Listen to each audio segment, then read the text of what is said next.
Grouch Couch. How to play.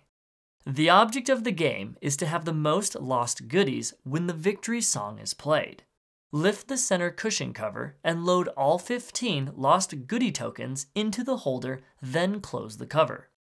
Place the treats in a pile on the table.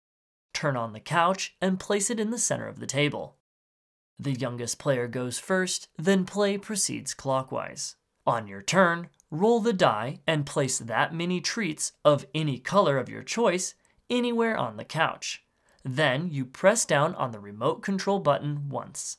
The couch will now come alive and may even eat some of the treats and shoot out lost goodies.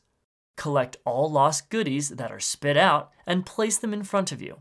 Your turn is now over and the next player goes. If you run out of treats, you can reuse the treats that have already been eaten and exited out of the back of the couch. If you roll a vacuum cleaner, then you roll the die again until you roll a number. Then you get to take that many lost goodies from other players. You can take the lost goodies from a single player or split up the amount among multiple players. Once the couch sings the victory song, the game ends and the player with the most lost goodies wins.